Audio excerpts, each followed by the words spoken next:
Salve, salve, meu querido aluno, minha aluna que está estudando, né?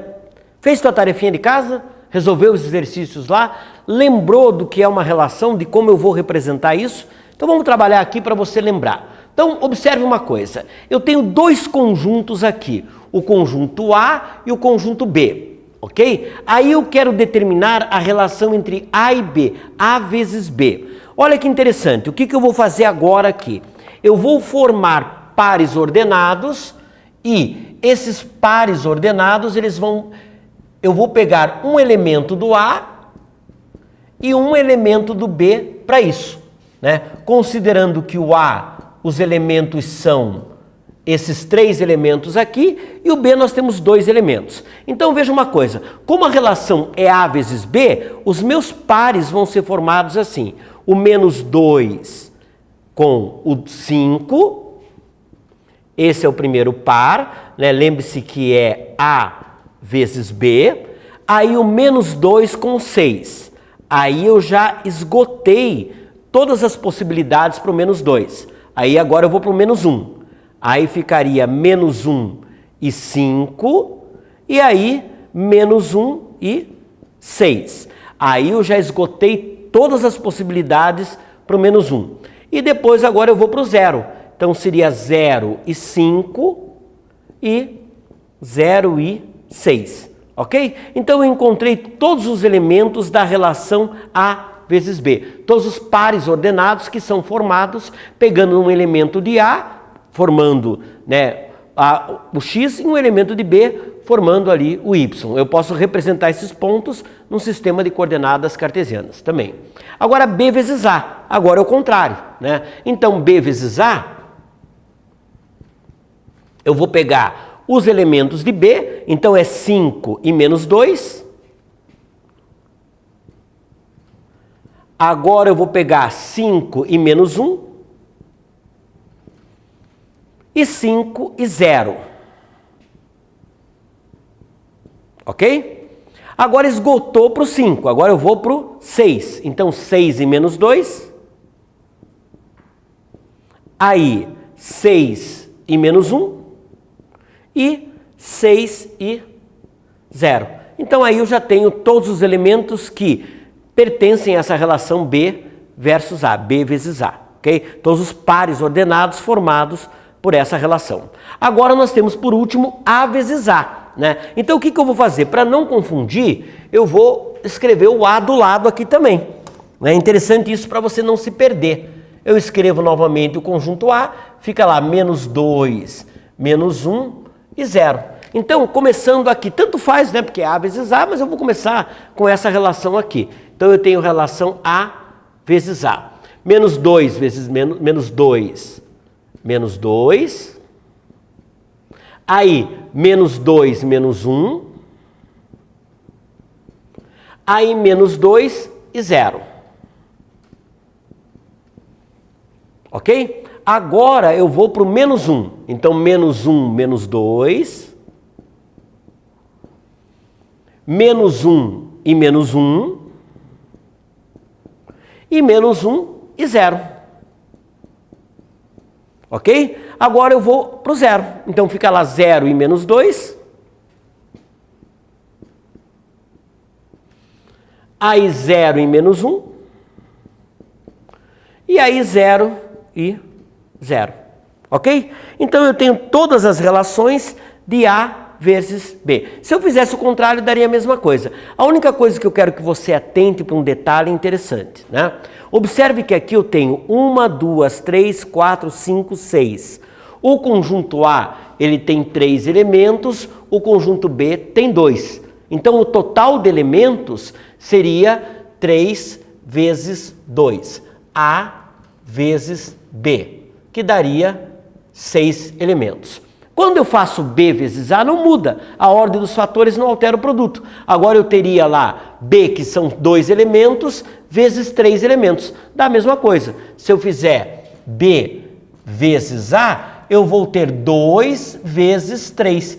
Eu vou ter um total de 6 pares ordenados, né? Então, A vezes B, B vezes A, eu tenho a mesma quantidade de pares ordenados. Eu não tenho os mesmos pontos, eu não tenho os mesmos pares, mas eu tenho a mesma quantidade. Agora, observe uma coisa. Quando nós fizemos A vezes A, nós fizemos 3 elementos de A vezes 3 de B. 3 elementos de A vezes 3 de A. Então eu tenho lá 1, 2, 3, 4, 5, 6, 7, 8, 9, que seria 3 vezes 3. Então A vezes A, eu tenho 3 elementos de A, 3 elementos de A, que formaram 9 pares ordenados. Então se eu quero determinar a quantidade de pares ordenados que eu vou formar, frutos de uma relação entre dois conjuntos, eu multiplico a quantidade de elementos de um conjunto pela quantidade de elementos de um outro conjunto, ok? Então aí nós determinamos todas as situações. Tanto é que eu estou te perguntando agora, quantos pares podem ser formados em A vezes B? Então vamos lá, o A tem quantos elementos? 3, né? Então, o A tem 3 elementos. Vamos apagar aqui. O A tem 3 elementos. E o B também tem 3 elementos. Aliás, o B não tem 3, né? O B tem 2. Então eu teria lá, na relação A vezes B, o conjunto A tem 3 elementos, né? Os elementos são -3, 0 e 3. E o conjunto B tem 2 elementos.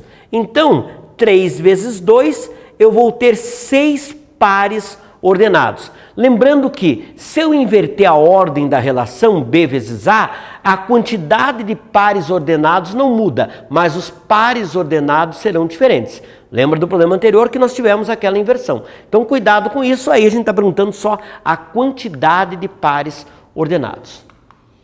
E agora nós vamos representar o seguinte, tem uma outra forma de eu representar isso que é o seguinte, né? Eu posso chegar aqui, vamos fazer um exemplo aqui fácil para você entender, eu posso chegar aqui e colocar os elementos de um conjunto A, os elementos de um conjunto B, né? Então, por exemplo, o A, ele tem aqui 3 elementos que pertencem a A, né, 3 números que pertencem a A, e o B ele tem 2 números que pertencem a B, né? Então eu tenho uma relação A vezes B com 3 elementos aqui e 2 ali. São 3 elementos aqui vezes 2 elementos aqui, eu vou ter 6 pares ordenados. E eu posso representar por um diagrama de flechas. Por exemplo, esse daqui eu tenho 1, 2. Então eu já esgotei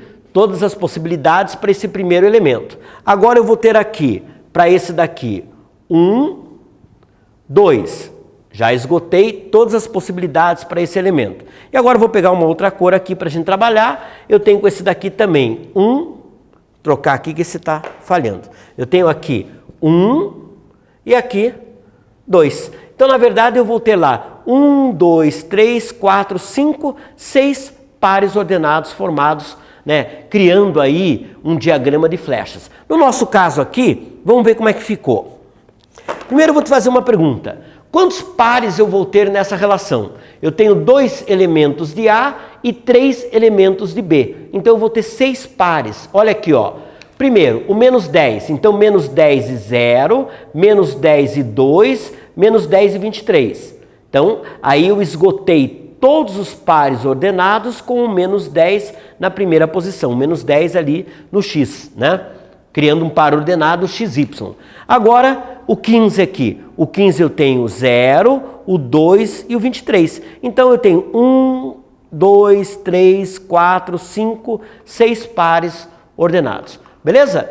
Eu vou te propor agora uma regra para você determinar isso daí para a nossa próxima aula. Eu quero que você, dado o conjunto A e o conjunto B, represente os pares que obedecem à regra A maior que 2B, né? Então, sendo que o A pertence ao A, né, o Azinho pertence a A, então esse é um elemento do conjunto A, e o B é um elemento do conjunto B. Então, aqui nós teríamos 1, 2, 3, 4, 5, vezes aqui 6 elementos, nós teríamos 24 pares ordenados. Eu tenho aqui 1, 2, 3, 4, 5, 6 elementos de A e 4 elementos de B. Mas eu não quero todos os pares ordenados. Eu quero os pares em que essa condição, essa regra exista. O A, ou seja, o elemento de A, tem que ser maior que o dobro do elemento de B. Beleza? Um outro exercício interessante, onde nós temos aqui um grupo de 3 amigos hospedados no centro de Florianópolis, pretendem fazer alguns passeios e para isso andarão de táxi. A seguir temos as relações entre os possíveis destinos. Então, Praia do Jurerê, 25 km, Lagoa da Conceição, 12, Praia dos Ingleses, 36, Praia do Forte, 27 e assim por diante. O motorista da companhia Sereia cobra R$ 3,60 de bandeirada, um valor fixo, mais 80 centavos por quilômetro rodado. Já uma outra empresa de táxi, a Táxi Balneário, ela cobra menos de valor fixo, mas ela tem ali um valor de bandeirada maior por quilômetro. Então eu quero saber aqui, cria um diagrama de flechas relacionando o local de destino ao valor a ser pago. Que pares ordenados relacionam a quilometragem dos locais desejados ao valor que é ser pago, ok? Então eu quero que você forme os pares ali e em cima o diagrama de flecha. Beleza? Então um bom trabalho aí para você, capricha aí na resolução disso daí para que a gente possa na próxima aula corrigir. Um abraço para você, até o próximo encontro.